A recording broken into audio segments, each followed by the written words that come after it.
Yo, it's your girl, Tia Miss Illinois, checking in for the one time, y'all. Good grief and good morning.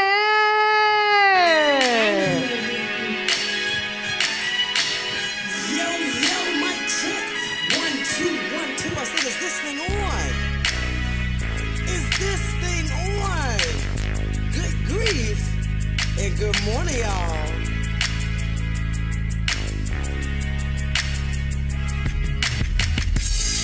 It's the good grief morning. It's the good grief morning. It's the good grief morning show. It's the good grief morning. Good grief morning. It's the good grief morning show. It's the good grief morning. It's the good grief morning. It's the Good Grief Morning Show. Well, all right. I said, hey. Good grief. Thank you. All right, good grief and good morning, y'all. What a day. Okay, I'm tired. What's that song? Truth is, I'm tired. Options are few. So I feel like, I really pressed my way today. And I'm just so happy because we have a special guest today. We're going to clap it up for the special guest. Yes.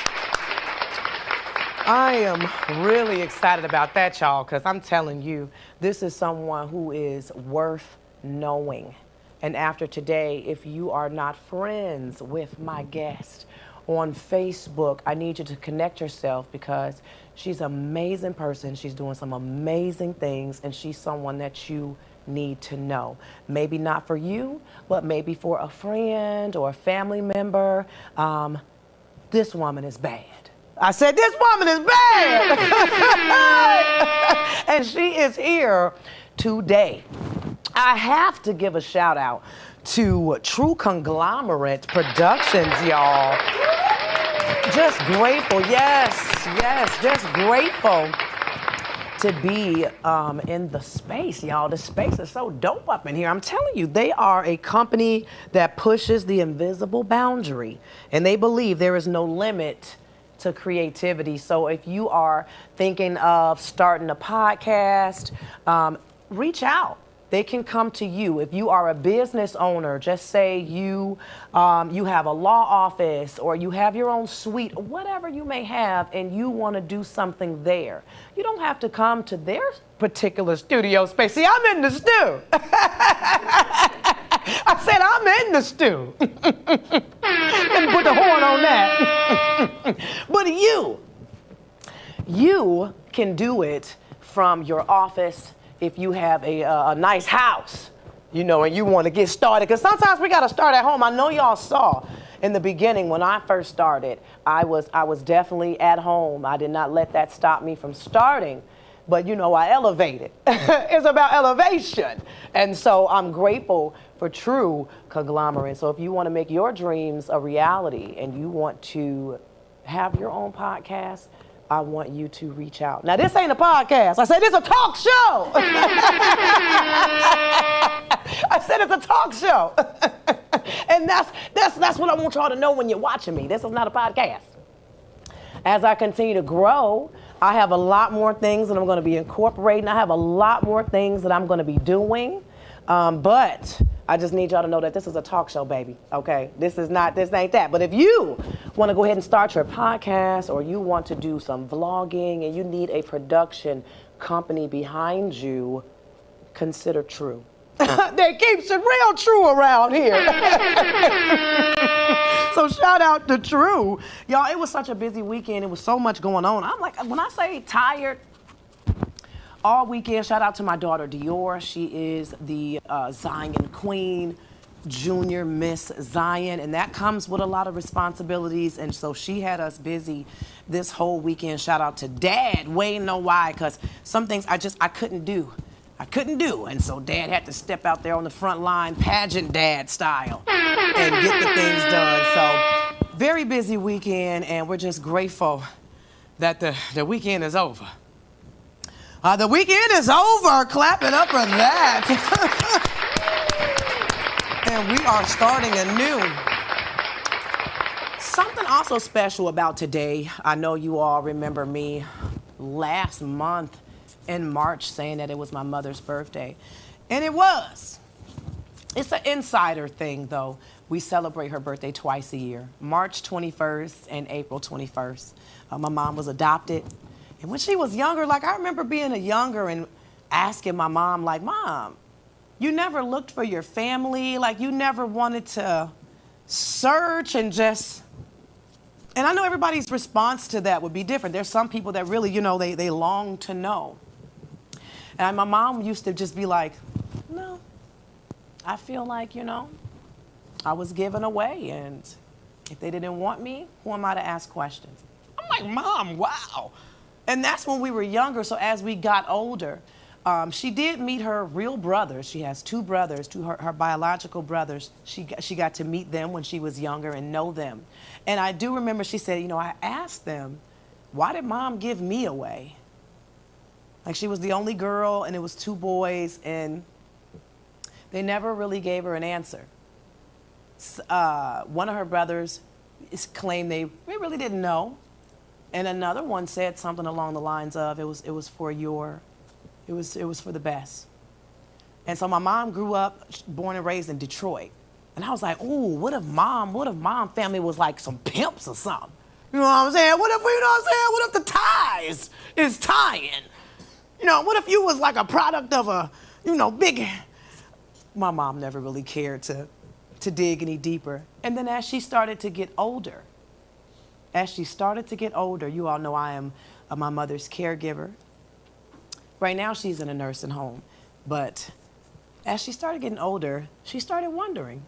And it was refreshing because we got together and we started doing some digging and started doing some research. So that's currently where I'm at now. I want to find my mom's family. The ones that I know, the adopted family. But I don't know, now my curiosity has kicked in. I'm gonna find my mama parents. I said, Lord, what if, when things happen in life, and you transition in life, and who do you call? So today is her birthday, and I'm just grateful for my mom being here. I really didn't think that she would see today.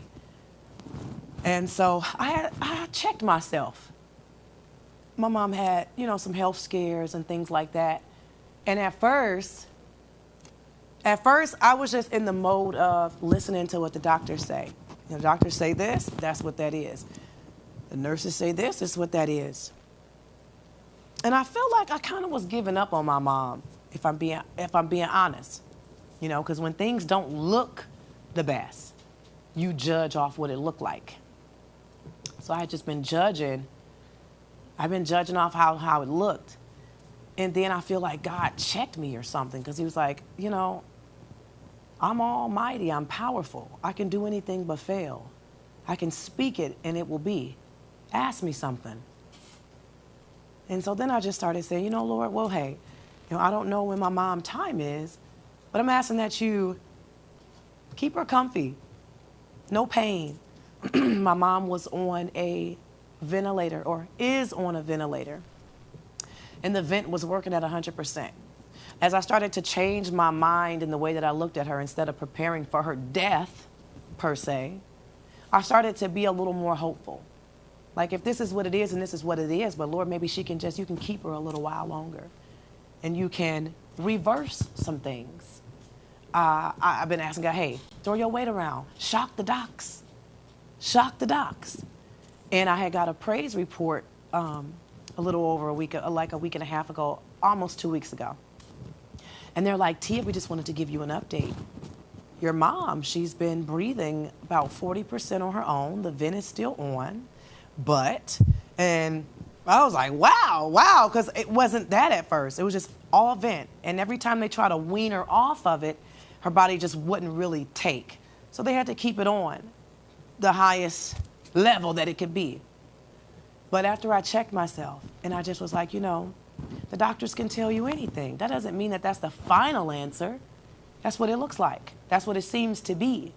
But But if you're a believer like me, you know, hey, things can turn around. It can look like this, but it could also change.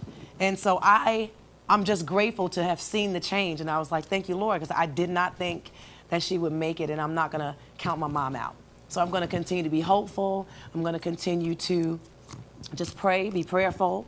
And my mental, that's why I'm so happy that we have someone that's going to be just talking about like mental health and things with us today, because often I be asking myself like, man, how am I doing? How am I able to do all of this?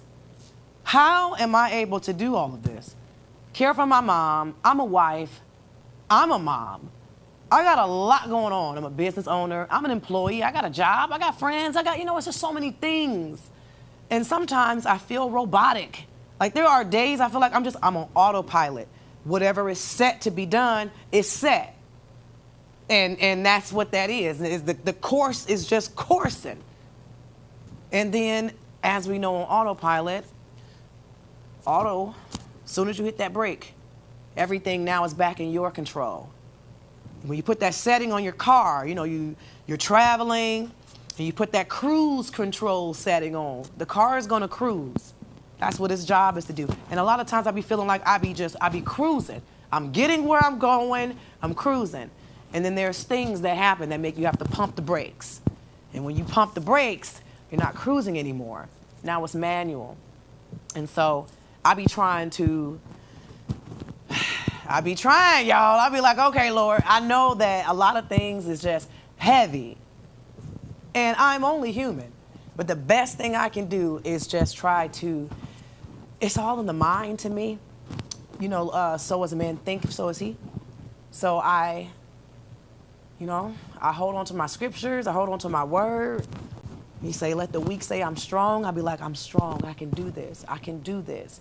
I do a lot of talking to self as far as self-motivation, self-encouragement.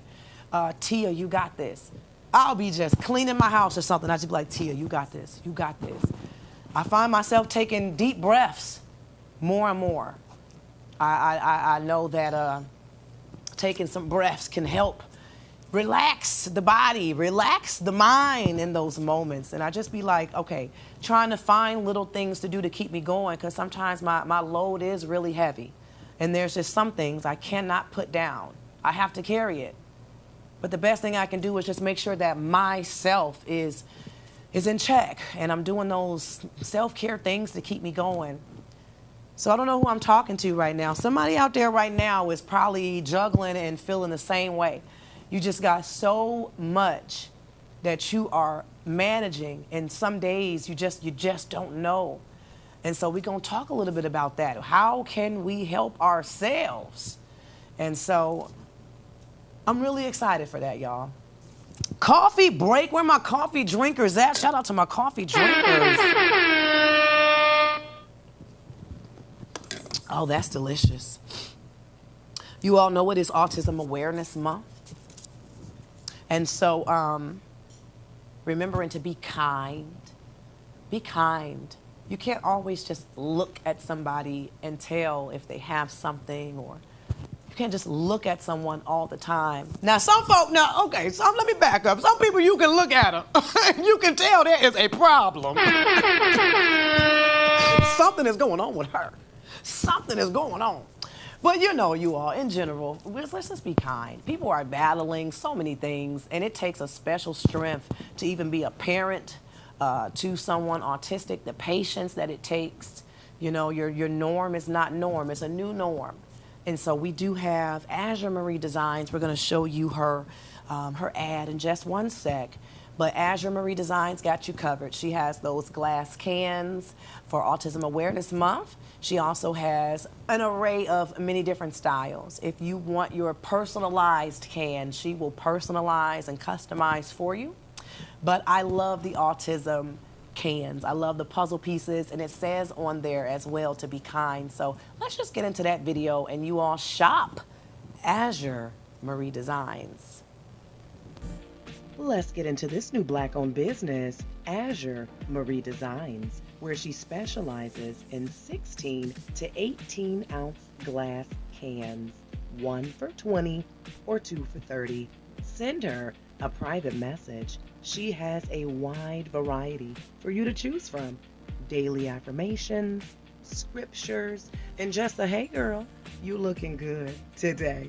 Life after coffee, anything coffee's my favorite. We have those dog mamas covered and the daily reminder to self-care. Practice it daily. Graduation's approaching.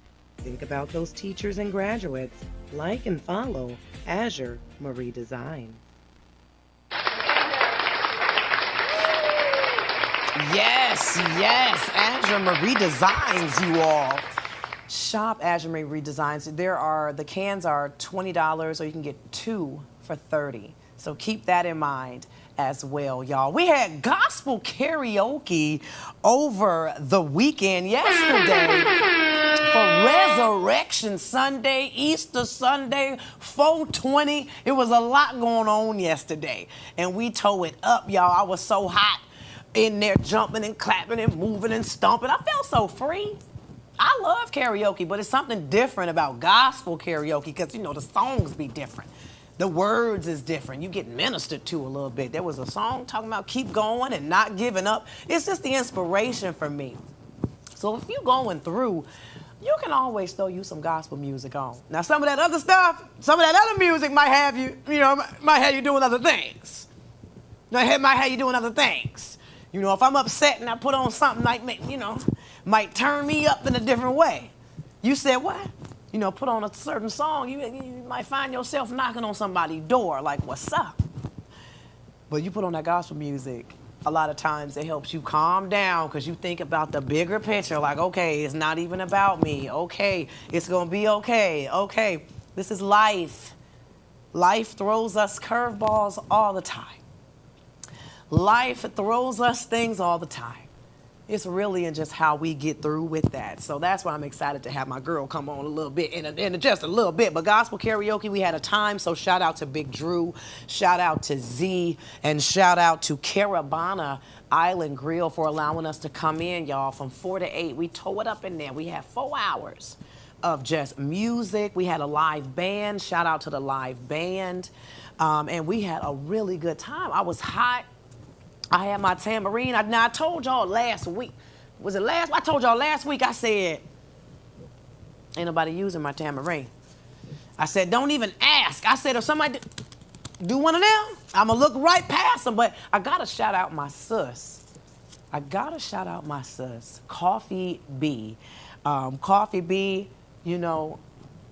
I showed you all last week as well. We had that balloon release. It was so beautiful for little Caleb. And she's just a grieving mom that's just been, having a rough year, a rough time. And so when I saw her at gospel karaoke, I saw the difference. Sis, if you tuning in. It's like when you walked in and you were one way. You pressed. I could tell like you pressed to be there. You probably just wanted to get out. But as the night was flowing and the music was playing, and when I cut over and I see you clapping and I see you moving, it made me feel so good. Because I was like, sis, need this. Now, I ain't going to hold you, sis. When I was up there and you did this, you did one of the... And initially, I was like, oh, no, I ain't going to be able to do it. But what made me change my mind, sis, is because how free you looked. You looked so free in that moment. And you were enjoying yourself, and you were feeling, just looking like you were feeling so good. And the way you was moving, I'm like, look at her over there moving. Y'all know Shauna, she got into a car accident, and her knee, she had, broke the knee, a leg. She had all type of stuff going on, couldn't walk. She was in a wheelchair, then she was on a walker, then you had a cane. And to see her walking right now with nothing, just her, it was so refreshing, and it was so good to see. I mean, she was moving too, sis. She was moving. I was like, yes. And so I just had to shout you out. It was good to see you, and it was good to see you having a good time because it has been rough, y'all. Grief is sneaky. And so we're going to talk a little bit about some grief, too. Also, I got the comedy show, y'all. The comedy show. We have the Laughing Through My Pain. I'm going to put that up for you in just one moment. But remember, you got to go to goodgrief.com to get your ticket. Today is the last day to receive 10% off. All you have to do is enter laugh at checkout. And today, and the reason I extended it today is because, like I said, it's my mom's birthday. And so I wanted to extend that. So shout out to everybody who got their tickets. Shout out to my table buyers. I got 3 tables sold so far. 3 tables sold. So I'm really excited about that. I really feel like we are going to sell out. My last comedy show was packed. We was packed out, and we had a really good time. No tickets will be sold at the door. No tickets. Ain't gonna be no tickets at the door, y'all. You gotta go to goodgrief.com, GUD, grief.com, and I'll just tell you now, a regular ticket, general ticket is $40. This is a banquet. This is a comedy banquet. And so that $40, you still will have a table seating, because this is a banquet. So everybody's going to be at a table eating, fellowshipping, and enjoying themselves. It just won't be reserved. So a single ticket is $40. If you check out using the code LAUGH, it's going to knock a few dollars off there for you. And then there is reserved table seating. And that's for a party of 8.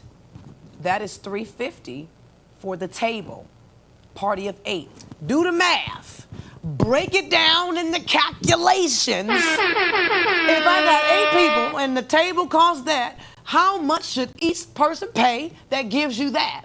If you check out today, you're going to get 10% off on top of that. I may bring a special back maybe in May. I may bring one in June. But I'm going to tell you right now, as far as right now, tonight, you got until 11:59 p.m.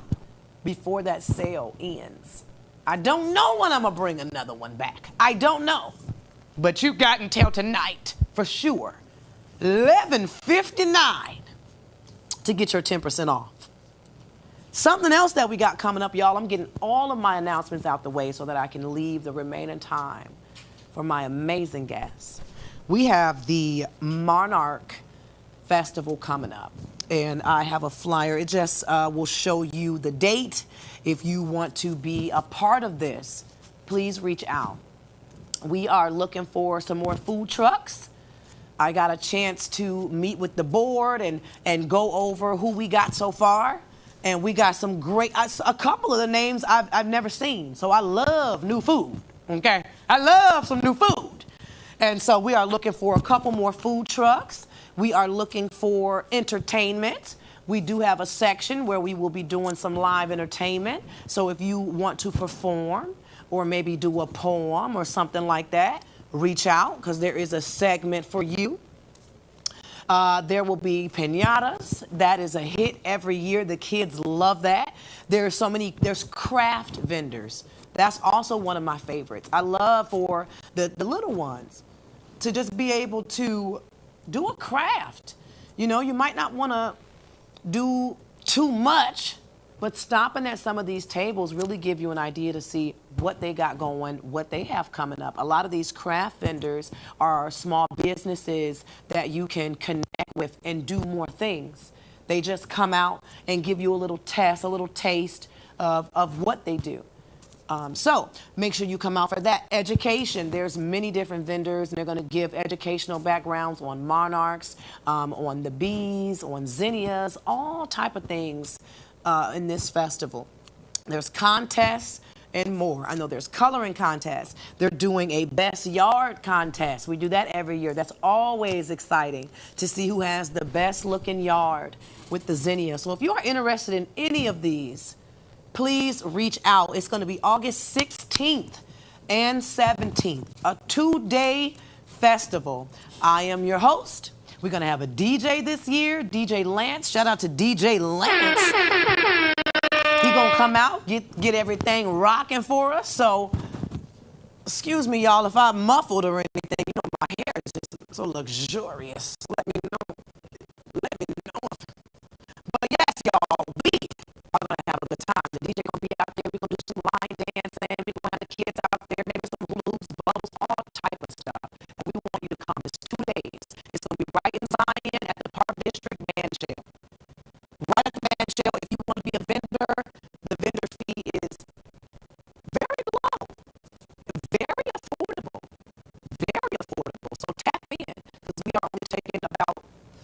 I know we're looking for about 60, and I want to say we are at about 45 to 50 right now. And so we are almost done taking vendors. So if you are interested, please let me know. You can go on Zinnia and monarchfestival.com for more information, or you can call the township, or you can hit me up. I do have vendor forms as well.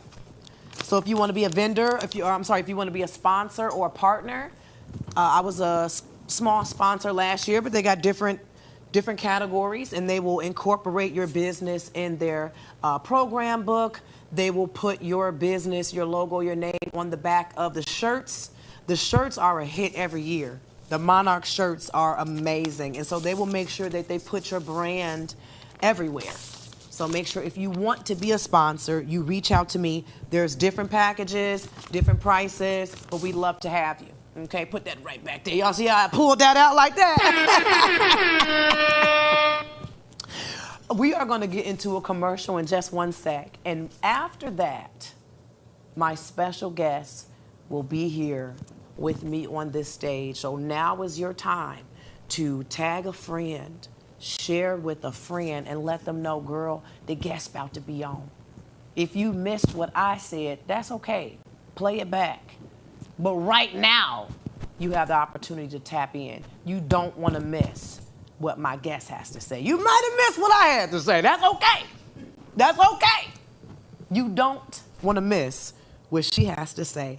And so I'm really excited to have Ashley here with us. Ashley Cullen-Williams. She is a licensed professional counselor. She is amazing. She is amazing. A self-care strategist, a self-care coach, all things self-care. She's the owner, the CEO. She's the founder of Honeybee Wales. If you haven't heard about that, familiarize yourself. She's doing so many great things, and I just can't wait to hear what she has to share with us, what she got to talk about. And so we're going to talk about all type of things with her.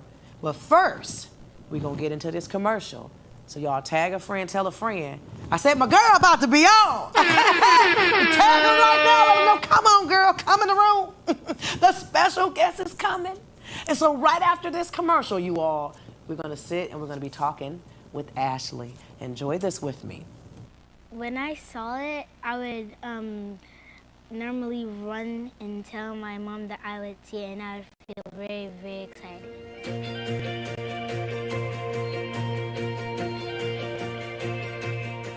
Every dead flower is actually its own packet of seeds.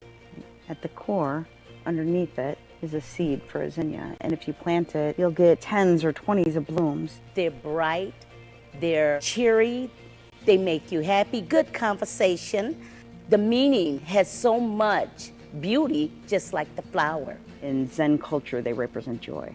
And our community has been through a lot. Residents have been through so much. If it's planting joy in our community, there is no way to even imagine the potential that we have in our community. It's bringing people together. When you start putting those flowers in your garden and you have them out in your front yard where people can see them, what a great way to start to get to know your neighbors, to create unity, to create friendship, to keep it so that people want to be in our community. They come in every size, from tiny to huge, and every color except blue. It reminded me of my community, right? Because we're a third Latino, a third African American, a third white, right? We come in every size, every shape, every culture, and we're all beautiful in our own right. Every other house on my block is beautiful, and you see the zinnias, and you see the other flowers. So I shared why we want people to grow zinnias, but it's also for another reason, and that is that zinnias are actually food for monarch butterflies. Monarch butterflies are on the endangered list, and it's our community's intention to help the monarch butterfly as well. And so by growing zinnias, we're giving them food. I've seen these flowers, but had no idea what they were called, and didn't even know that that's the flower that actually draws the monarchs in. It is so easy to grow zinnias. All you need is a warm, sunny spot. First, you take some seeds, and then you put it in the dirt, put a little bit of dirt on it, and then you put a little bit of water, keep them in the sun and make sure that you water them. After a couple of weeks, it would just like something look like this, and then to give it some like sunlight, like some space. It's just easy. That's how you do it. So easy, nothing to do, just watch them grow and flourish and be beautiful. I just want to encourage you to do anything that is in your power to help us with this incredible initiative, right? To help us color Zion with zinnias.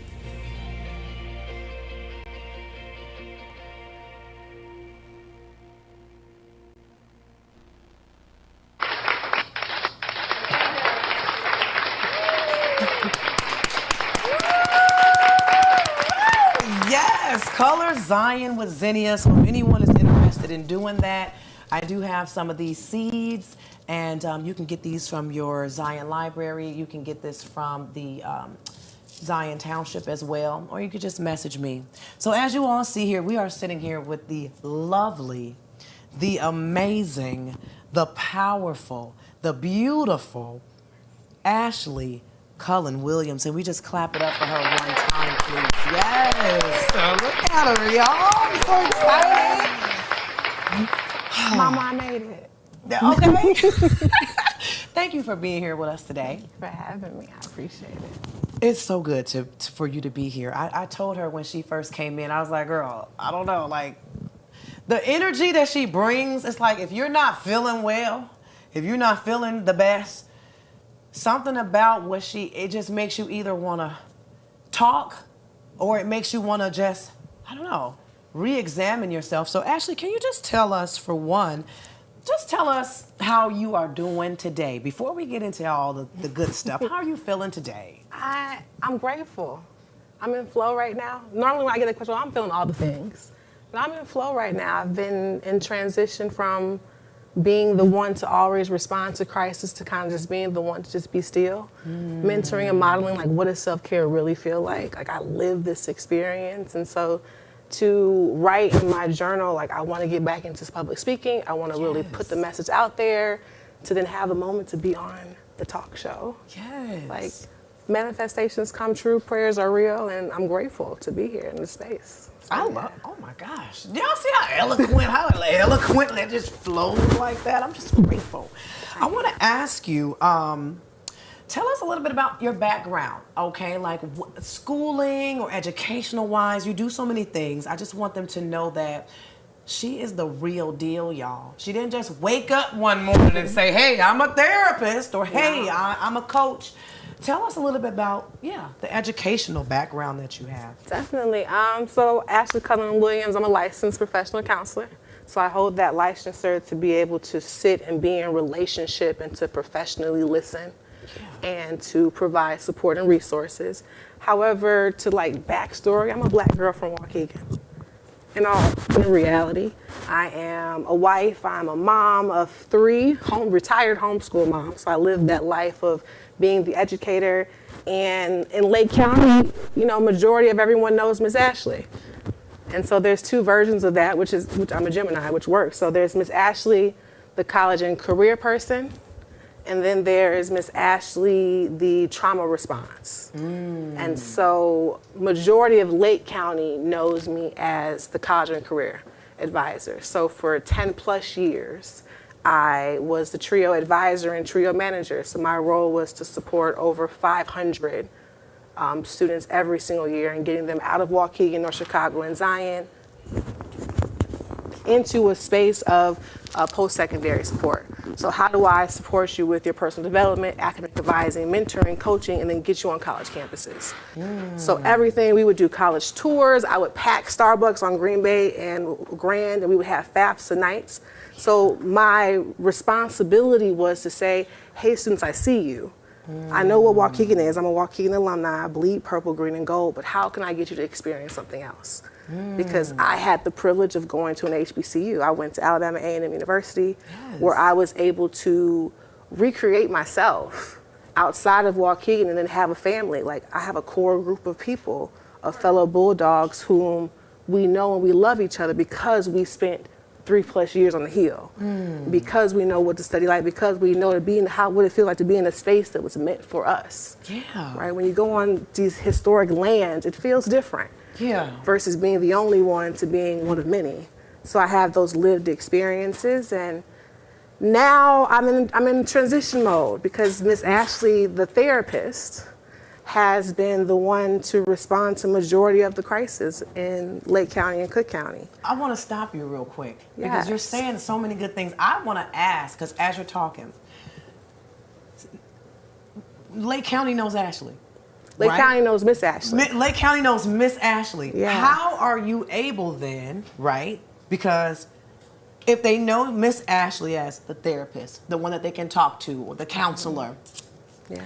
how is it when Miss Ashley then maybe just wanna hang out one day, or go to a restaurant, or maybe even check out, maybe there's like an event locally and you come in and how is it like, have you ever seen any of your, maybe like your clients, or what do you call them, like your clients, your people that you're counseling, do you ever see them out? And if you do, like how does that look like? How does it feel? Is it awkward?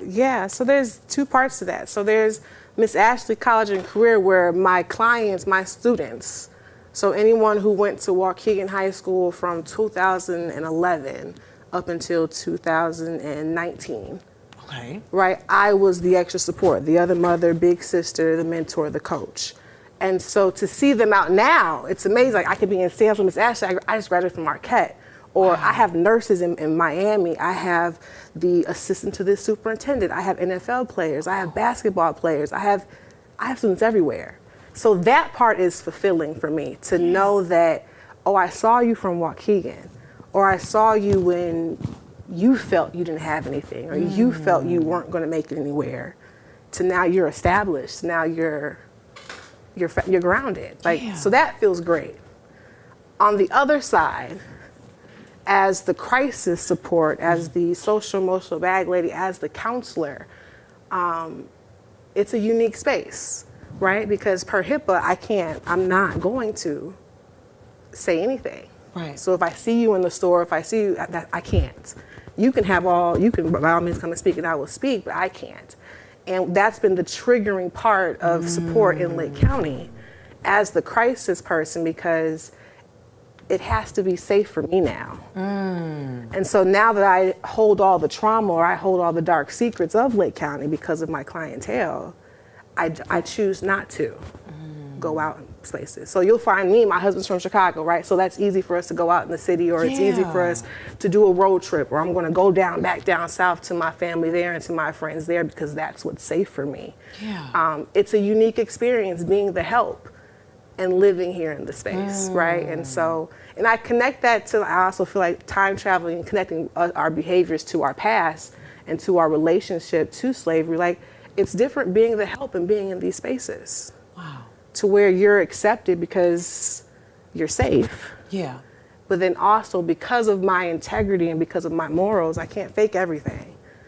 I have to then isolate, and I have to protect myself. So it's unique. Individuals know Miss Ashley. Some individuals know Ashley very well. But then when it comes to certain spaces and social outings, you won't see me there because I may know too much about, or the energies are just too high in the room, and I'm too sensitive. Wow. And so it's tough because people want to see me, I'm sure, and I want to see and hang out with everyone too.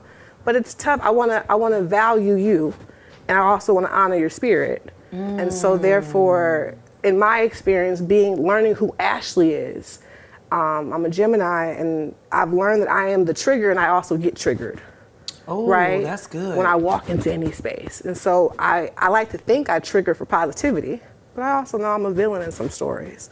And so it's the idea of managing that. Yeah. That I get triggered easily, become very sensitive to everyone's energies and sensitive to everyone's stories.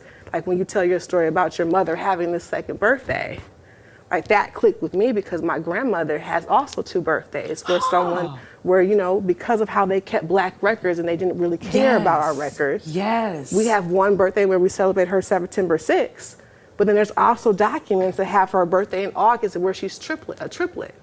Wow. And so it's the idea of, this is the stories, like this is the history of Black people. This is why we behave in the manner that we behave. It's because we've been conditioned. Yeah. Like we've been left out in certain places. And so the goal is to connect and bridge the gap and like to validate the thoughts. Like your thoughts are real, your experiences are real. Yeah. And how can we choose to be well? How can we choose to not just sit in the trauma? So that's the goal now. I'm transitioning now. How can I help and be the wellness warrior? The wellness warrior. Versus the therapist that is so focused on the diagnosis that may lead you elsewhere. Yes. I want you to make some different choices. You all, she is 100 when she says she followed that HIPAA, because I know some people, okay, that I even connected her with or referred her to, and that could also be family. You know, that you make these connections, and then she does her work, she does her service. Ain't nobody saying nothing. Nobody said what happened in the meeting. Nobody said nothing. And I think that is needed, because you do need a space where you can talk to someone and not have to worry about, oh, my business is in the streets. Like, she honors that HIPAA, y'all. And so I want to ask then, when you said, what did you say? You are the trigger and you can be triggered. Yeah. But how did you put that? I am the trigger and I can be triggered, yeah. That's how you put it. So have you always been that way? Because how do you get into this line of work and knowing that, or did that come later? It came with lived experience with life. I've always been the person that individuals called every night. So I've always had my phone. I've always been the most talkative, or the one who knew everybody's business but never got messy. But I want to say that what led me to this version is grief. Like I had to grieve. I had to lose a lot of people, and important people, to just get back to Ashley, to where it's just self. Who are you? Who are you? Not who does your dad want you to be, or who does this. Like, I had to figure that out. Wow. And so in learning that's when I figured, okay, I'm sensitive because in here, or I move certain ways because of my experience. I'm the only girl in my entire family, so all of my cousins are boys. So I grew up emulating the boys, right? So my one cousin, he's very stoic, and he just observes. He doesn't talk much. So when I'm out in public, I'm the one in the room just looking, right? My oldest cousin has all the tattoos. If you know me, I'm covered in tattoos. Shout out to Bobby. Shout out to Bobby. So these men, these important figures, have brought me to a space of how do I carry myself in the space. But grief, there is no Miss Ashley without her losing her father. Like, that's the reality. While I was in this space and I was educating, Lake County didn't get this version of me who was at everything, who took her son to everything, without my dad losing his life. When did you lose your father? I lost my father November 11th, 2014. Wow. 2014, 6 weeks after I had my daughter. Yeah. Is that, so after you lost your dad, and I'm sorry for your loss too, because good grief. I know it's been a while, but it still can feel 10 years. Like it just had 10 years. Yeah. How do you, did you become a therapist at that time? After you lost your father? Yes. Yeah, so I lost my father 6 weeks after having Charlie. So I was already going through some postpartum depression. And so I'm grateful to my husband, because my husband, while everyone sees a version of Jeff, my husband is very caring and very in tune with the family, and he took over. Yes. Outside of me nursing and breastfeeding, Jeff was there in the space holding Charlie every night and doing all the things. And then my father passed away. The next day I went to work because I didn't have the time. And I just thought, let's go, because Mr. Cullen is a Vietnam veteran. Mr. Cullen is a soldier. Mr. Cullen would tell Ashley to fight. There are no tears, because that's how we're conditioned. There are no tears. There is no moment of just grief. You're a soldier, you work through. Yeah. And so in that, I worked hard. I went to everything. I did everything. If you were a trio scholar, Miss Ashley was in your corner 24/7. More than my family, like more than my own children. Yeah. I was Miss Ashley. And I valued that more, because I knew how much that meant to my father. Yeah. The idea of your work is everything. Your name is everything. Yeah. And so Miss Ashley go be great. And I did. Some of my best work was when I was depressed. Yes. My best work. How is that? Like, I could agree. I don't even know how to answer that myself, but because Good Grief was birthed after my father passed. But the whole keep going. So that's something that we're just conditioned then, because my dad would be the type too, like, I know I'm gone, but you can't stop. Yeah. You gotta go to work. You still got a family to maintain. So is it something that you were telling yourself outside of, my dad would want me to do this? I just became the best Miss Ashley I could be, and then my director, Dr. Funge, she saw it and she said, well, you gotta go to school for this. Like, you're doing more than what Trio is requesting of you. Clearly this is your passion. Clearly this is what you want to do. You want to sit with kids till 10 o'clock at night. You want to help them. So I went and got my degree, and I went to National Louis, and I remember my first counseling class, we had an opportunity where they wanted to do therapy is all about role playing when you're in education. Like, how do you role play? How do you ask questions? How do you respond to a person in crisis? We have to role play these activities. And so the first role play opportunity, the teacher asked, well, who hasn't had therapy? Right? And so cohort of 9, I'm the only black person in the room and the only person that hadn't had therapy. So I'm the first one that gets to sit in the seat. Ashley, how are you? Tell me about yourself. Oh, my name is Ashley. I'm a mom of 2. I'm a wife. I'm a daughter. My father passed away about 2 years ago. You know, I take care of my mom. You know, we give her dinner every single night. We do this, we do that. I'm also a advisor. I do all these things for Waukegan, blah, blah, blah. And she was like, wow. How are you? That's a lot to handle. How are you? And immediately tears, right? Because for the whole year and a half that my father is gone, everyone's asking, how is my mom? And rightfully so. But no one had asked Ashley, how are you? Because she's just going. Yeah. So in that moment, full tears. And that was a break for me, because I had this release of like, wow, someone's really inquiring about me. And then it was this moment of judgment, because I just cried in front of 8 other white people in the room. So now I have a headache, and now I have a migraine, and now I'm uncomfortable and I want to go home because I just betrayed the cardinal rule, right? I just told family business outside. I just cried, and my father would have a fit.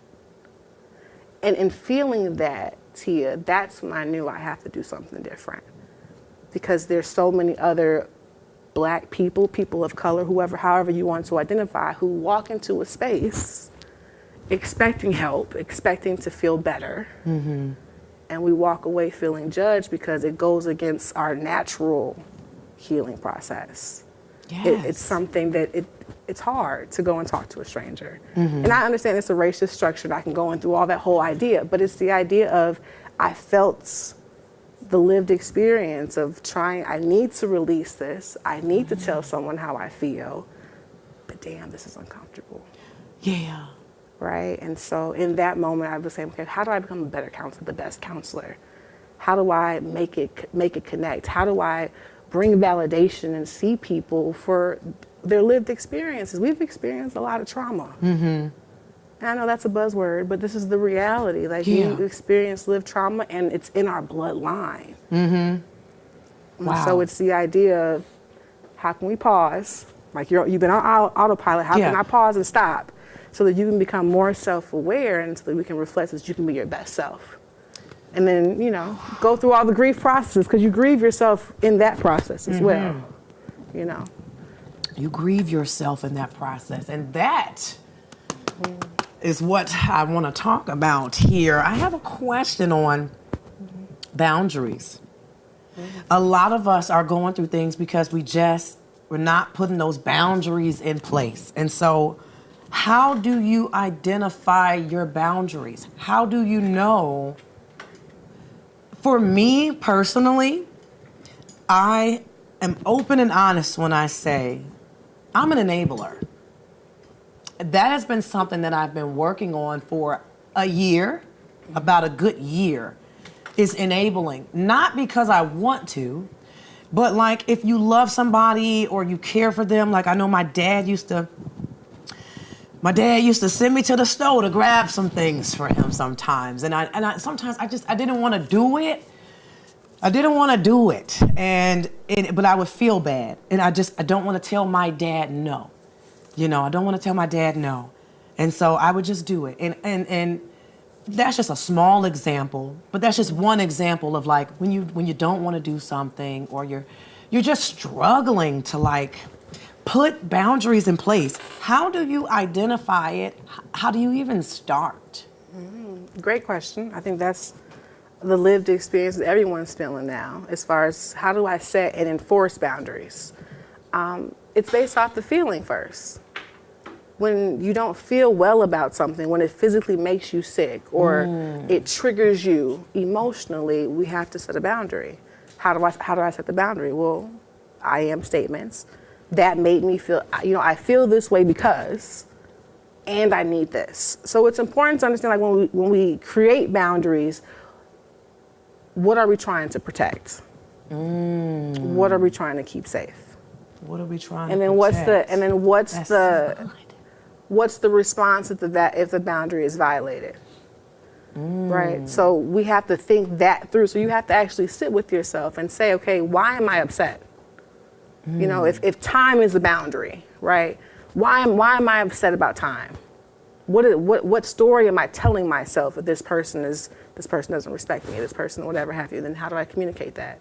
And so to enforce the boundary is a dance too. I think that's, people think that, oh, once I tell someone my boundary, you have to listen. And then if you don't listen, then we can't be friends. And that's not reality. You have to have a dance with this. So a perfect example, I'll be fully transparent, is my lived experience of being Miss Ashley at home. Because when Miss Ashley was that to everyone in Waukegan, I was also that at home. And so Ashley was doing everything in the house and being super mom and super wife and all the things, even when I didn't want to. And that's when you continue in that autopilot, it creates resentment. It creates, now I'm hating the fact that I'm washing these dishes, or I'm hating the fact that I'm doing all the laundry and this burnout, right? So to prevent that, once I realize I don't want to do all the things, I have to now communicate. I don't want to wash the dishes anymore. In this new era, I do everything else. I'm not washing dishes. You just say it and you stand. I said that. You just I'm not gotta washing stand dishes. on it. You can't even. I'm not washing dishes anymore. Right? Dishes may pile up. Ashley, you could wash the dishes because you're home. I'm not washing dishes. We have 3 kids, 2 that are able-bodied. I need you to do this. Wash the dishes. So good. And set the boundary. And be able to move if it doesn't, to be able to dance with the person and have grace when they don't know. So for example, when I need a shift and a change, I'm quick to change the house around. Yes. Right? So Jeff can go to work and will come back, the house is a different house. And he'll know, oh, Ashley shifted. Something shifted in Ashley that she's changed. He knows now a new boundary has been set somewhere. Right? I don't know exactly where. But then here's the dance of it. Now I also have to be in grace for the next week or 2 months to say, they may ask me, where are the plates at? Or where is this at? Mom, where is this? I have to respond, oh, this is here, because I've changed the space around. And that's the dance. They may step on my toes and ask me a million times but Ashley, you set the boundary, you rearranged the house. Yes. So communication is very important in setting boundaries. And being able just to have, again, it's a lived experience. We're not going to be in complete control. And they're living another experience. So being able to have that grace and say, if you step on my toe, it's okay. But this may happen. Right. Right? And so, but going back to your question, how do you honor and enforce it? You stay true to yourself. You stay true to your feelings. If you feel uncomfortable, question, why are you doing it? Are you doing it because you genuinely want to, or just because you can, because you have to? Do you really have to? That's a counselor question, right? That's a good, yes. Do you really have to, or are you choosing to? And then saying you have to just to validate your choice. Wow, yes. Because the counselor in me now will say, you don't have to do anything. You don't have to, yes. Right? But you're choosing to because you want to please me, or why? Let's inquire about that and then create a boundary around you regarding that. So, someone's trying to take themselves serious in this new season, practice that self-care, set those boundaries. You said it's a dance. So if you are trying to put these boundaries in place to a person or a place or whatever the boundary is that look like for that person, Is it a feeling now that you get when you feel that, okay, I don't feel my boundaries are being respected? I feel like I keep saying the same things over. I know it's a dance. So when you finally make the decision of like, you know what, this is just, it's not seeming to work. Is that how you address it? Hey, Yeah. I have put my boundaries in place, and it seems that you're not respecting them. At that point, that's when you can either excuse a person out of your life or excuse yourself. But what if it's like family? What if someone has a rocky relationship with their mother or their child? It's like, some of those are the ones that you feel like you have to. Those are the times when you feel you don't really have a choice. But I guess you still have a choice. As I'm talking, you have a You have a choice. The boundary is not for them. The boundary is for you. Did y'all hear that? The boundary is not for them. The boundary is for you. The boundary is to say that when someone violates the boundary, I'm going to do this now. Because going back to driving, like when you see a boundary sign, that's a no trespassing. Like if you cross this line, certain things will happen. I can only control me. So the boundary is for me to say, you know what, if someone talks crazy about me, or someone calls me out my name, or if someone disrespects me in front of my child, oh, you just don't have access to me anymore. There's no need for a conversation. There's no You need. don't have access. But that's my boundary. Oh, I love That's that. done. And some individuals have that lived experience. If you violate a boundary, you don't have access to Ashley. And that's okay. Now, when it comes to family, you always have to have grace when it comes to family, but also, as moments have it, family are just people. So it depends on the violation. You have to be the judge of that. Is this violation, does it warrant you to walk away from someone? Or can you dance? Do we just got to change the tempo? Like, what do we need to do to make it work? But that's your choice. Like, you have to make that choice on, is this violation worthy of my work? Or can I walk away? My toxic trait is I'm good at walking away. Shout out to my father. Like, he taught me that. Like, you came in here by yourself at the end of the day. And so he raised me to be hyper independent, unfortunately. Right? And that's so, good, yeah. Unfortunately, my toxic trait is I will walk away. And I won't explain myself. If I feel violated, I'm done. You love it, but it can be tough for other people to receive. It's tough, yes. It can be tough to receive that, but that's how I move. That's how I have to keep That's me safe. protecting your peace, for sure. That's the boundary. So you have to, as the individual, you have to set that boundary, make that list. What are the things that you won't tolerate anymore? In relationships, in friendships, at work, what are the things? And you set the boundary. And then once you feel that way, how do you move afterwards? So Ashley's one, I will remove myself quickly. Yes. Quickly. And not as a flight response, like I'm running away, I'm just leaving. I'm done. Yeah. I don't have to take this.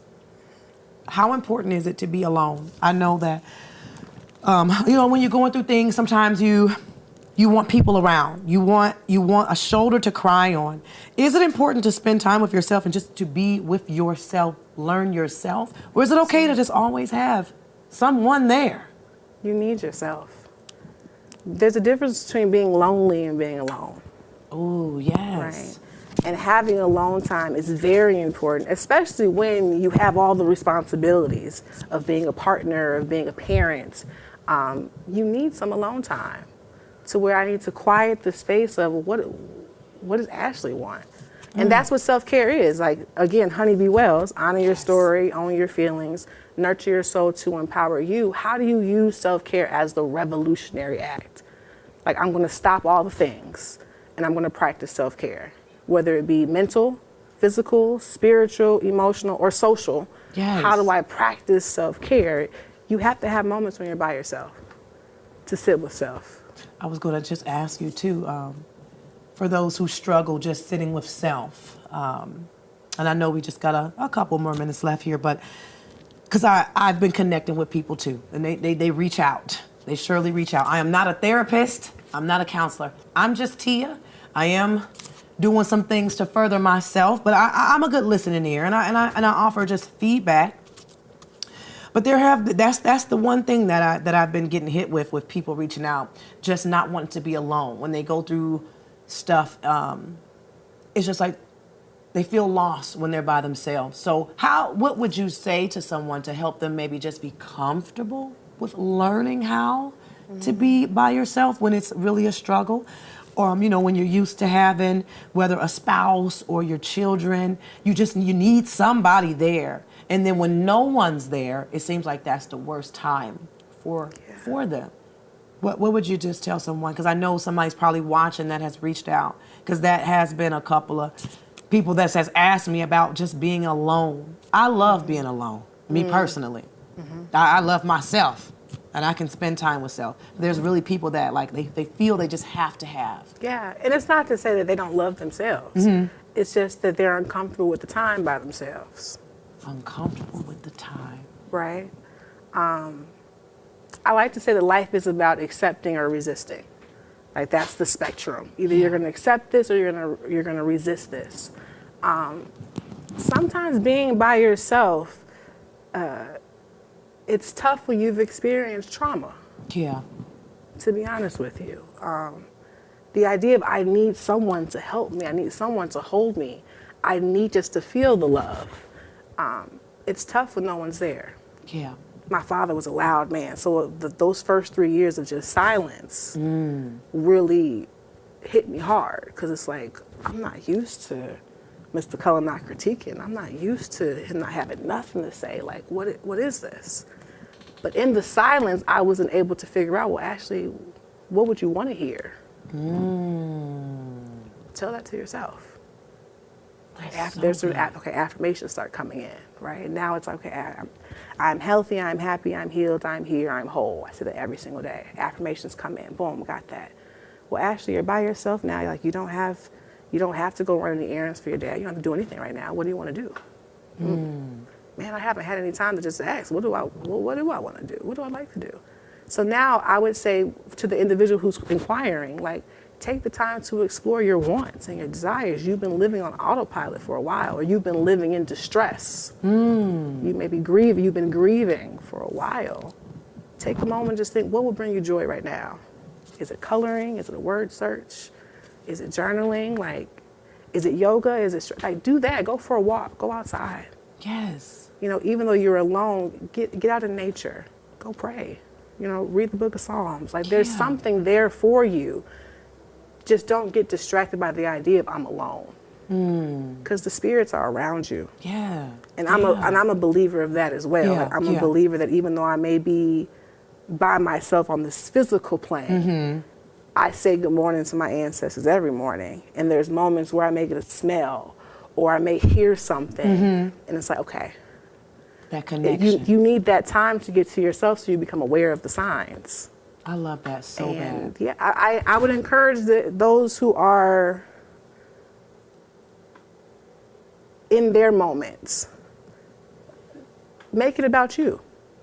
Like, don't make this a moment about all the things you don't have. Who are you right now with all the things you do have? Like, radical gratitude. Like, thank you for still being here. Yeah. Like, thank you for still choosing to show up at all the things you do. And I have a person in my mind right now. Thank you for still showing yourself. Like, that's important to know that you're not alone. Yeah. And people will show up for you once they realize he or she is okay. I love that. I think that's the important part. Sit with yourself. It's okay. Sit with yourself. Everything's not a popularity contest. Everything's not content. Everything doesn't have to be with everybody, because it's your story, right? We got to figure out where you came from.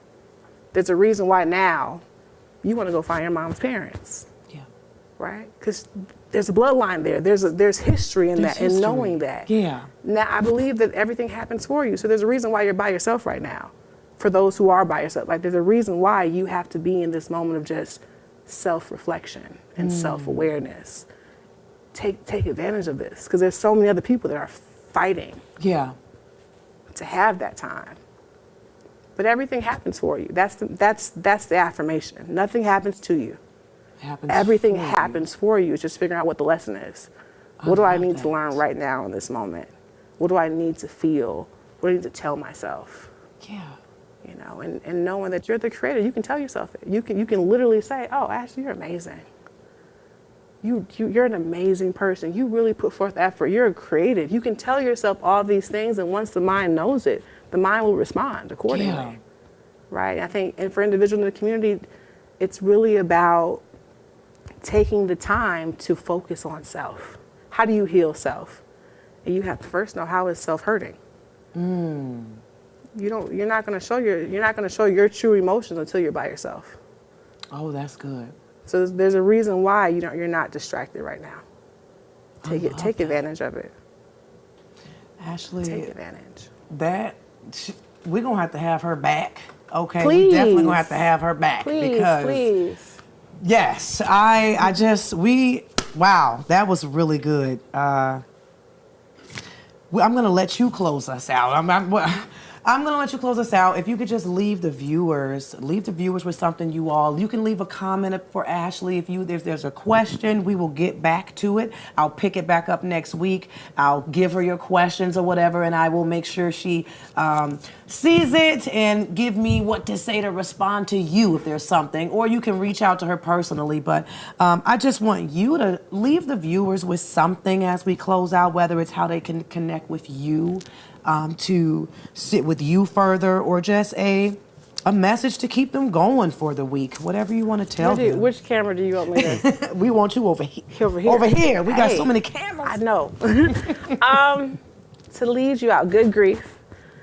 Grief is a part of the living experience, like not the learning experience, the living experience. And so I would encourage the community to live life the Honey way.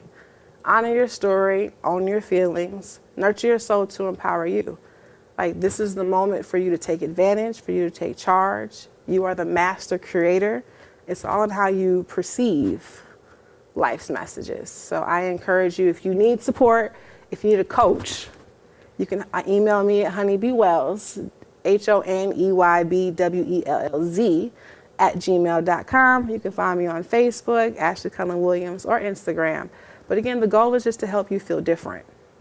That's the goal. Take inventory of how you feel today. Let's practice at least one coping skill. Drink your water, do your box breathing, say your affirmations, because you are everything you're supposed to be right now. And say thank you, because you're here. Wow. Wow, that was a way to leave it off, y'all. Connect with Miss Ashley. Send her a message. She is a licensed professional counselor. She is a self-care coach. Yes. And you want to connect yourself. So we are going to get out of here, but we thank you for tuning in. I promise you we're going to get Ashley back, because you know what? We need more. Good grief, good morning, and goodbye.